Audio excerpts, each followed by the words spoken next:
بالتماس لمصلحة المنتخب الهندي. الدقيقة رقم 71 من أحداث المباراة ككل. فيجن محاولة خطيرة حقها جول. The early decade of 2010 was much like a doldrum for Indian football. The Indian Super League was about to begin and the popularity of the I-League was decreasing. Clubs like Viva Kerala, Salgaonkar, JCT and Mahindra chose to shut their operations, and the All India Football Federation was willing to replace ONGC and Air India as they continuously failed to fulfill the AFC criteria. Behind this context, AIFF announced that they are accepting bids for new clubs outside Goa and Bengal to be included in the I-League directly. It was reported that 3 entities were interested. A consortium from Kerala that runs Eagles FC, then second division side Dotsal FC backed by Dubai-based Dotsal Group, and JSW's Sajjan Jindal, who once was the chairman of the AIFF League Committee, was willing to come up with a club from Bengaluru.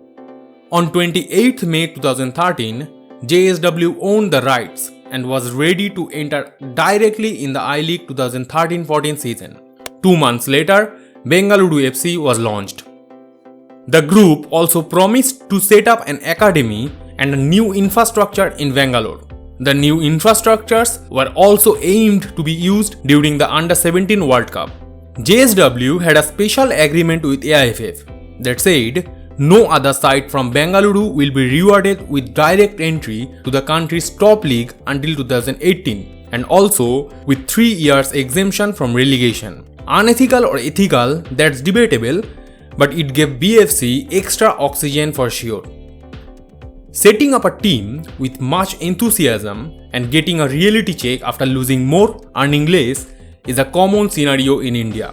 But the Bengaluru FC CEO Parth Jindal had sounded quite realistic when he said the live mint in 2013, if we lose some money every year, we are okay with that. We are willing to take that hit for Indian football. BFC had the money. Now it was the time to build the philosophy. They roped in Ashley Westwood as their first ever manager. Graduate of Manchester United Academy, he was about to begin only his second managerial job of his career. The Englishman certainly was the architect of making the foundation of the club. Westwood brought a data-driven and unique player-focused approach into the club that may sound normal today, but in India, it was probably the first. Piled up some full-time analysts along with a proper video analysis process. Different required dietary plans for different players, top-level physical conditioning, quality and appropriate accommodation for the team were ensured. Even ahead of the AFC Cup away match against Lao Toyota FC of Vietnam, Westwood went early to Laos to make sure of an appropriate stay. Designated scouts and adequate scouting techniques that today fetch talents like Udanta, Ashik Kurunian, Shivasakti Narayanan, among others. Modern training equipment and methods were used and strict discipline was followed. The philosophy was set. Now it was the time to build a team under the leadership of an appropriate man. Soon they roped in national team's keeper and talisman Sunil Chhetri from Sporting Club de Portugal as the team's captain. It was the best move for the club. Under a good manager and leadership, the team was ready to take off. All strings were about to be fine-tuned, and in the very first year, it began to flourish. With the 97-minute goal of Chhetri against Dempo in Fatorda, history was made.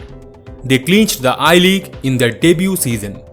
Bengaluru concluded the campaign with 47 points. Title in the very first season was not just a fluke. The following season, they finished runners-up, only 2 points behind the toppers, along with 13-match unbeaten run, but took home the Federation Cup. In the 2015-16 I-League, once again they became the champion. 3 years of existence and 3 trophies in the cabinet. That's kind of a story. Alberto Roca was the replacement of Westwood as the contract with the latter was mutually terminated. Roca assisted Frank Rijkaard for 10 years in Barcelona, Galatasaray and Saudi Arabia. He took Bengaluru to the new heights. The team reached the final of the AFC Cup as the first Indian outfit. In the same season, they won the Federation Cup after beating Mohun Bagan in the final. After joining the Indian Super League in 2017, they reached the final in their very first season. Though further success did not arrive there, but after thrashing East Bengal by 4 goals, they lifted the Super Cup. FC Goa were defeated in Mumbai Football Arena in the final, and Bengaluru FC became the champion of Indian Super League 2018-19. Under Carl's Quadrat that season, Bengaluru has made a record unbeaten streak of 11 matches while 6 wins in a row. They went on to win the prestigious Durand Cup in 2022. Since 2013, no other side has tasted as much success as Bengaluru. 7 titles in 10 years of existence. That's a big thing.